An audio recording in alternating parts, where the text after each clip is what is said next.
Welcome to the First Five, where we take a look at the most important part of a movie. Today, we're taking a look at Halloween, released in 1978. It was directed by John Carpenter, written by John Carpenter and Deborah Hill, produced by Mustafa Akkad, and it stars in her feature film debut Jamie Lee Curtis and the established thespian Donald Pleasance. We will see what the opening minutes of the film promise the viewer in terms of tone, story, and technical skill. Then we will take a look at see if it follows through on those promises and ultimately whether you should even watch past the first 5 minutes. So, how does it begin? With a sweet ass opening title sequence. Already, the movie is iconic. The main theme triumphs as the opening titles pass by, and by the end, it zooms in on a jack o' lantern that looks a lot like Michael holding his knife. But the opening credits do not count towards the first 5 minutes. This does, though. Halloween 1963. An unknown entity moves forward, closing in on the infamous Myers house. It sees two occupants, Judith Myers and boyfriend, actual credited name. She says her parents are gone, so what does any teenage guy do? Immediately mounts her bones. Judith says that her brother is around somewhere, but that doesn't bother them as they head upstairs. I'm sure they're going to go up there for a long time, just getting real in there. As the entity moves around, we are treated to an absolute jump scare of a musical note that lingers and builds tension throughout the rest of the scene. Now inside, we see a small hand reach into the cutlery drawer for a rather large chef knife. Wonder what he's going to cut with that. I would love some tomatoes for the sandwich I'm going to have for lunch. No? Okay, never mind. We now know that we are looking through the eyes of a small human as they walk through the house. The opening scene, all in the first person view, was created by using a Panaglide camera rig. Its competitor, the Steadicam, went on to become a mainstay in filmmaking. Carpenter loved the use of the Panaglide as it allowed him to capture large chunks of film at one time, which helped because this entire movie was budgeted at $300,000 and was shot in only 2 weeks. Entity now moving to the stairs, the horny teen says he's got to go after giving her what must have been 2 pumps of straight pleasure. With him out of the way, the entity, always moving so damn slowly, makes its way up the stairs. As it does, Judith Myers begins to hum, and upon reaching the top of the stairs, Michael finds a mask, which I'm sure won't become like his thing or anything, don't worry. As the entity enters the room, we see clothes on the ground and a naked young woman combing her hair. When the entity approaches, she yells his name. Michael Myers responds, as one would, with a stab to his sister's midsection. After a few blows land, he decides to check on his form in an honestly awkward looking shot. As his sister falls to the ground dying, his breath quickens, but only for a moment. Now, finally moving faster, Michael makes his way back downstairs. This beginning scene was actually the last scene shot. For the main part of the movie, taking place about 15 years after this, the Myers house was decrepit. So at the end of the shoot, the crew had to go back into the house and make it look all pretty again. His father, not seeming too worried, says his name once more and removes the mask that he slipped on earlier. Now in a normal shot, the camera pans away from a 6-year-old Michael Myers holding a bloody knife. In another odd shot, the camera pans away for far too long as Michael and his parents just kind of stand there.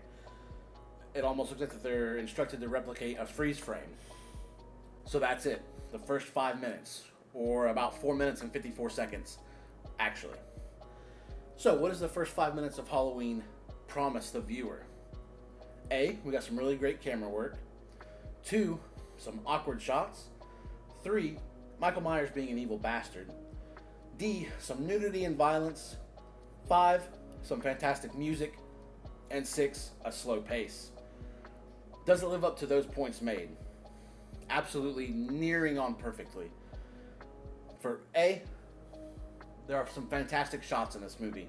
From the shape materializing out of the darkness, him sitting up in the background after being stabbed. The entire first 4 minutes of the film are done on what looks to be one single cut, but there's actually a hidden cut somewhere. My guess is when Michael Myers put the mask on. As for 2, there are still a few shots that lacked a bit, and some straight up don't make any sense at all. Like when Laurie Strode is watching Michael stalk her from outside of her window in her bedroom, and without her looking away from him, he just sort of disappears into thin air. That doesn't really make a lot of sense. And in the final girl circuit, a cabinet opens itself to reveal a dead body. She doesn't open it. Michael doesn't open it. The body doesn't like fall out magically. It just opens itself. Michael Myers doesn't give it a capital F fuck about anybody in this movie. Not his sister at the beginning, nor any of the people he murders throughout the film. Not even a good boy trying to protect his humans.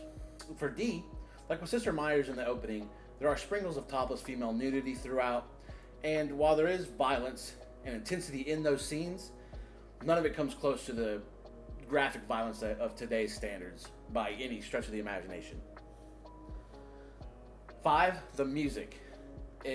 Like most things in this movie, it has transcended time, being duplicated, replicated, referenced, and remixed 1,000 times.